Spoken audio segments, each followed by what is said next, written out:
Bismillahirrahmanirrahim. Alhamdulillahirabbil alamin wassalatu wassalamu ala asyrafil anbiya'i wal mursalin sayyidina Muhammad wa ala alihi wasahbihi ajma'in. Alhamdulillah, bersyukur kita sekali lagi kerana dipertemukan di dalam rancangan Permata Iman di dalam serinya yang ketiga, terbitan bersama Pusat Dakwah Islamiah dan Radio Televisyen Brunei. Alhamdulillah, kami di sini berharap auda penonton sentiasa berada di dalam keadaan sihat dan di dalam redha Allah jua. InsyaAllah seperti biasa, rancangan Permata Iman ini adalah merupakan satu rancangan perkongsian ilmu, iaitu insyaAllah akan disampaikan oleh seorang ahli panel jemputan kita pada kali ini. Baiklah, tajuk yang akan disampaikan pada kali ini ialah bagaimana mengenal cerita-cerita Israiliyat bahagian 1. InsyaAllah akan disampaikan oleh seorang pakar tajuk ini, iaitu menjemput Yang Mulia Dr. Hajah Sarinah binti Haji Yahya, dan beliau juga merupakan seorang pensyarah Fakulti Usuluddin di Universiti Islam Sultan Syarif Ali UNISA. Menjemput. Assalamualaikum Yang Mulia Doktor. Waalaikumsalam warahmatullahi wabarakatuh. Apa khabar Doktor hari ini? Alhamdulillah. Alhamdulillah. Jadinya Doktor, sebelum kita ni memulakan, ada baiknya Doktor untuk menerangkan apakah sebenarnya yang dimaksudkan dengan riwayat Israiliyat ini. Silakan Yang Mulia Doktor. Terima kasih Puan Pengerusi. Bismillahirrahmanirrahim. Alhamdulillahirabbil alamin.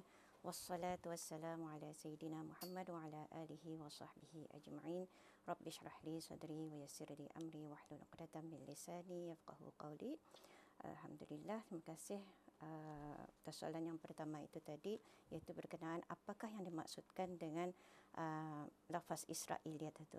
Jadi sebagai pendahuluan, kita lihat kepada kesucian Al-Quran itu sendiri, iaitu ia terselamat daripada sebarang penyelewengan.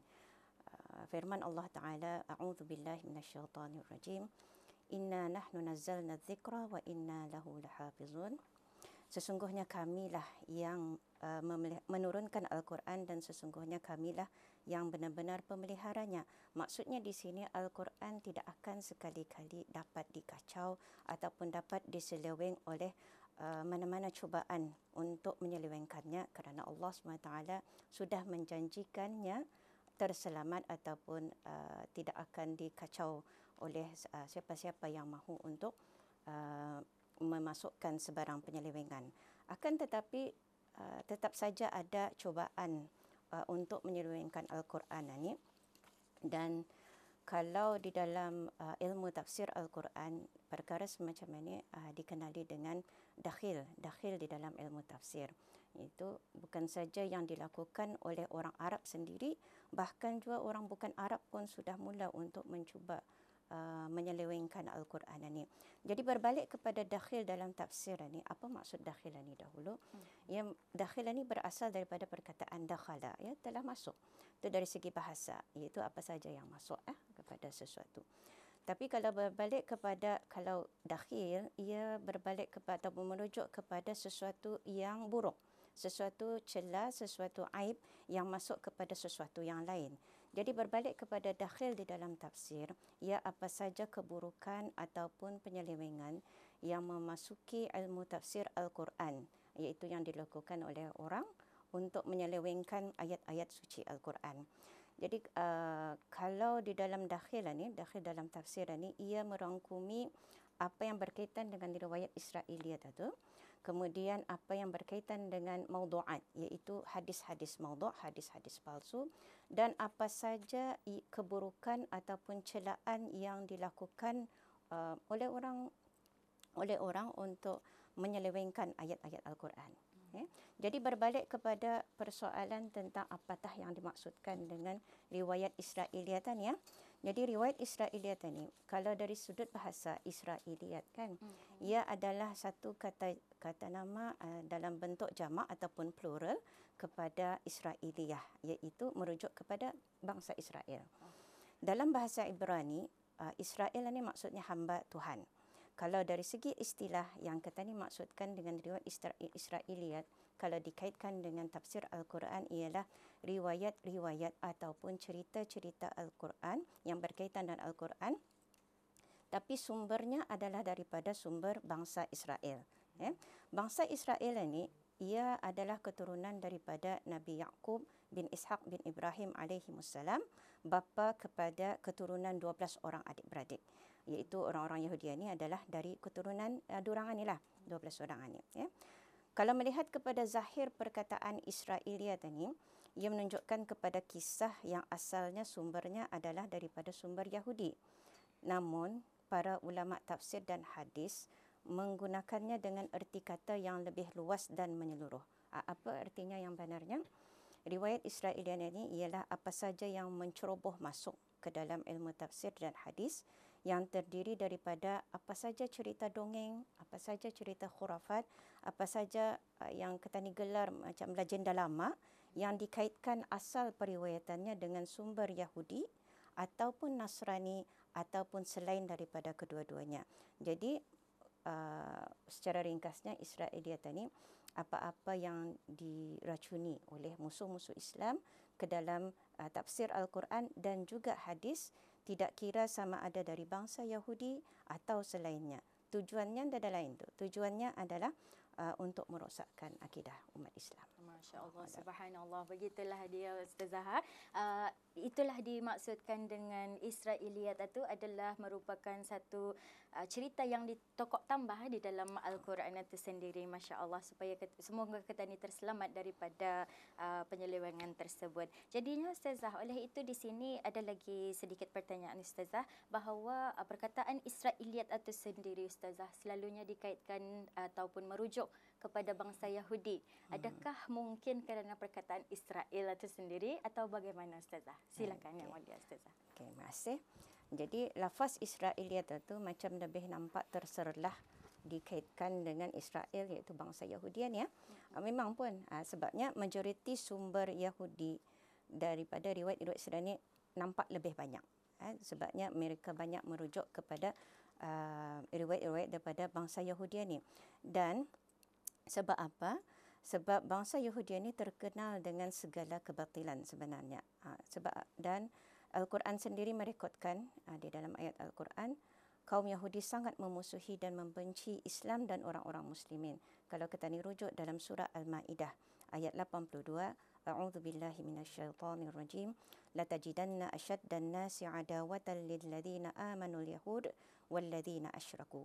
Demi sesungguhnya engkau wahai Nabi Muhammad akan dapati bahawa orang-orang yang paling kuat permusuhannya terhadap orang-orang yang beriman ialah orang-orang Yahudi dan orang-orang musyrikin.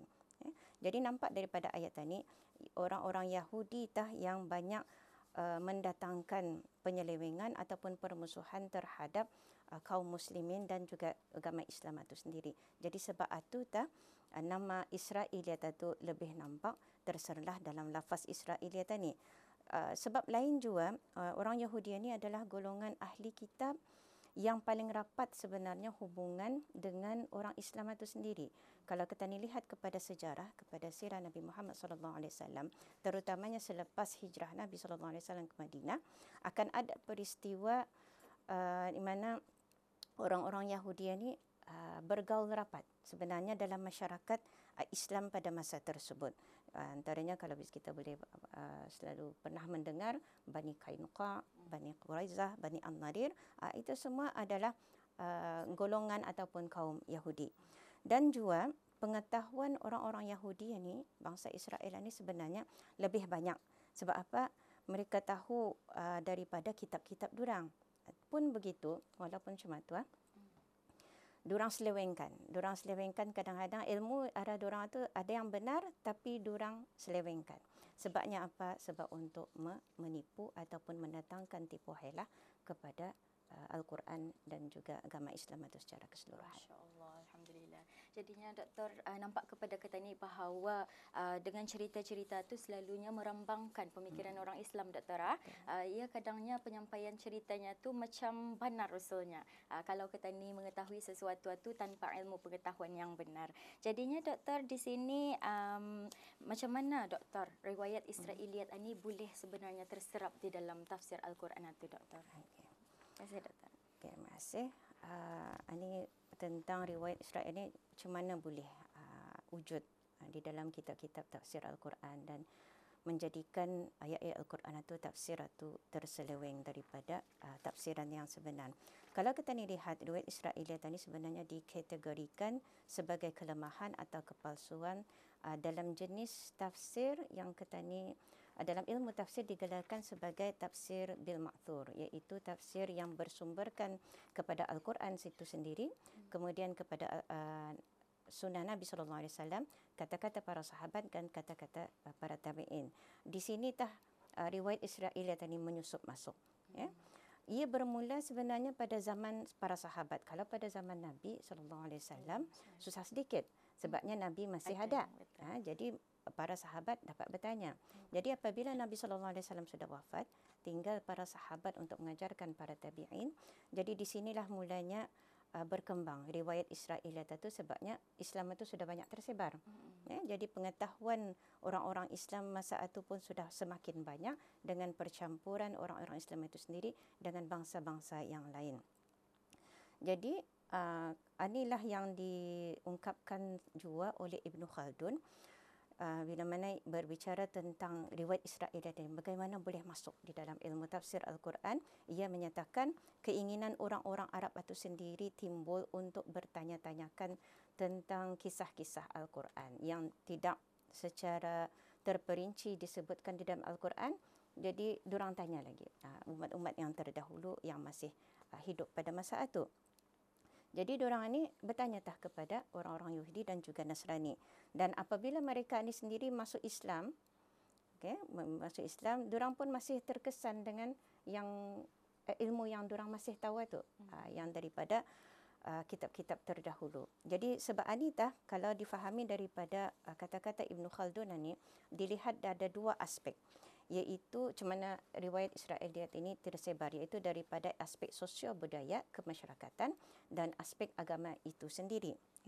Kalau melihat kepada aspek sosio budaya atau kemasyarakatan, bila tadi melihat orang-orang Arab suka bertanya tentang kisah-kisah Al-Quran. Jangankan orang Arab, Ketani sendiri pun suka bertanya. Betul. Kalau kisah-kisah itu ya inda detail Ketani tahu, mau lagi Ketani kan tahu detail daripada A sampai Z.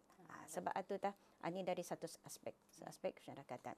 Kalau melihat kepada dari segi agama itu sendiri, orang Islam pada masa dulu itu terutamanya pada zaman tabi'in. Mereka terlalu berlemah lembut ataupun bermudah-mudah, ataupun kalau dalam bahasa Arabnya tasahul. Tasahul di dalam mengambil periwayatan Israiliyat ini.